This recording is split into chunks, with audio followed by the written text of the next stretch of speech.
And double page spreads we were given the program InDesign to work with. It looks easy and looks a lot like Photoshop. However, there are a lot of differences between the two, some good and some bad. Overall, I would say that InDesign has some handy features, but nothing overwhelming that makes it brilliant. The first thing I noticed about InDesign is it can have more than one page up at a time and more than one in one document, whereas on Photoshop it's one page per document, which can be a bit annoying. With InDesign, there's also the possibility of creating a spread, like you can see, where you have the two pages together just like how they would appear in a real print. This is especially useful because you can see the image and text laid out just how you would see them in the real print, with it flowing over both pages, and that makes a huge difference with placement compared to having to do each page separately and hoping that they fit together. Of similarities between InDesign and Photoshop, there are quite a few differences between the two, the first being the layers system. On Photoshop, everything is automatically a new layer, and although InDesign does create new layers, it doesn't make it seem so because it's all under the Layer 1 tag, which was confusing for me when I first started using the program. The fact they do that does, however, make sure that people are more vigilant in renaming and organising their layers in order to make sure that they know what is where. For example, here, if I close that, you can see the three shapes, but it just is under layer 1. But if I then click on that, you can then see that there is in fact 3 layers, it's just in a group, which is not what it's like in Photoshop. Another downside to the layer system on InDesign is that no matter what page you are on, or what spread, the same set of layers are up on the side, even if those layers aren't even relevant to the page that you're viewing.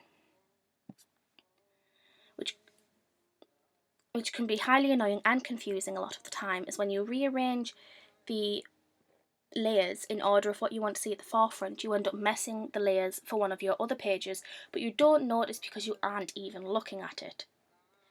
There is also the difference that on Photoshop, when you select a layer, click on the document, no matter what you click on, you can only edit the layer you have identified, whereas in InDesign, you can edit whatever you clicked onto. For example, if I click onto song text, which I know is in this page, if I then click on the picture, I can still move and edit that picture even though I clicked on song text, but it automatically moved down to highlight the image. There's not really a set lock on it, which can be annoying.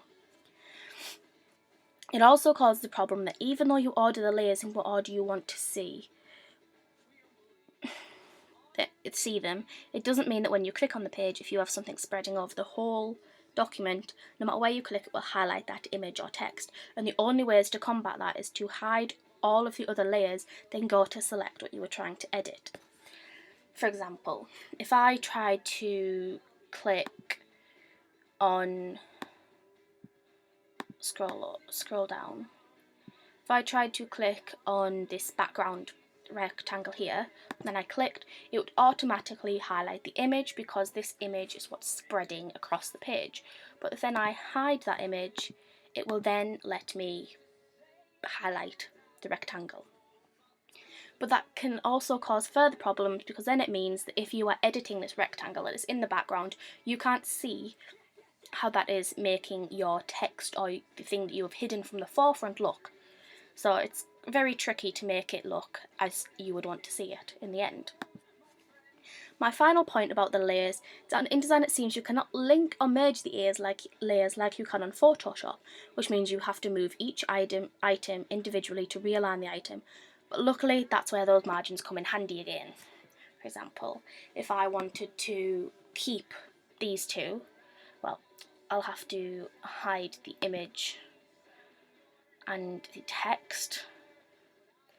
But if I wanted to keep these two, the title and the rectangle, together, it's not possible. Like, if you move the title, it moves separately. Oh, and that's doing that because it's text wrapped.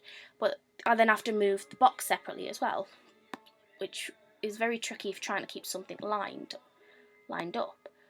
But you can't do that on InDesign, which is becoming a bit annoying, but you cope. The other more significant features is the fact that there are two different cursors, and with that becomes two different coloured boxes for every single item on the page. For example, the top one, if I click on that, then creates this orange-yellow box. Then if I click on the bottom cursor and then click on this, it has the blue box. The two different cursors are supposed to have two different jobs, but I personally just prefer the one cursor that does everything. It just makes more sense to me. With the two cursors, it is unnecessarily complicated to do something as simple as resize an image. So for that is probably one of the biggest reasons InDesign is not one of my favourite publishing softwares. For example, if I try and resize this, it just doesn't, and then if I try and move it down here, you just completely lose the whole, because then your small box is still small. So then if I try to move that, it won't even let me because the blue box is still selected. So for me, it's just a bit of a hassle. The features that are the same or similar to Photoshop's are pretty much the actual tools themselves, like the text tool, the rectangle tool, the free transform tool, and your colour theme tool here. The two that I probably used the most were the rectangle tool and the text tool. The text tool obviously being used for every single piece of text, be it these titles here, the descriptions, all the way down to my big titles and my full articles. The actual process of creating a text box is pretty much identical to Photoshop. So if we go back to my mock piece, then I can click on the text tool and then you just create your text box as big as you want it to be and then type or paste in your text. For example, I'm going to paste in a section of one of my articles. And then what I find particularly handy about this is that you can then click the free transform tool and then drag your text box however you want to see fit, which can then make your text long, elongated, or maybe make it even a little bit thinner or thicker, anything that you want. And this can be extremely useful for if you think you found that perfect font, but it's just that little bit too big and that little bit too long and you just want to squish it down a little bit.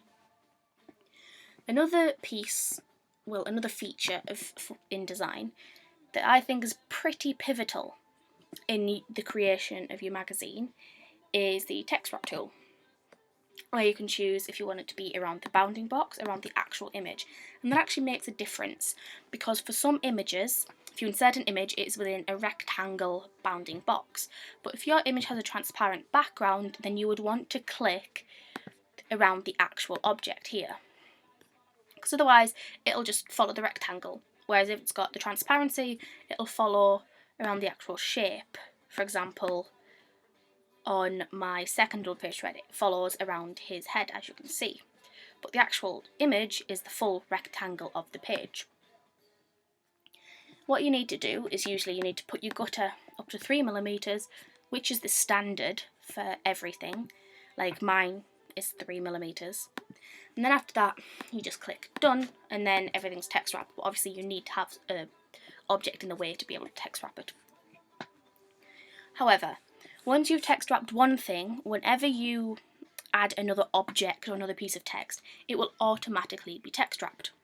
And I found that an issue in this double page spread here, where I was trying to add my quote in, and then because I had wrapped this higher text up here all around the top half of his body, it automatically wanted to wrap this quote around his arm because it's like closer than 3mm. And how I combated that was if you click on your text here and then click on object and then text frame options, there is an option down here to ignore the text wrap. So if there's ever have that issue, just ignore the text wrap and then it enables you to do your quote here.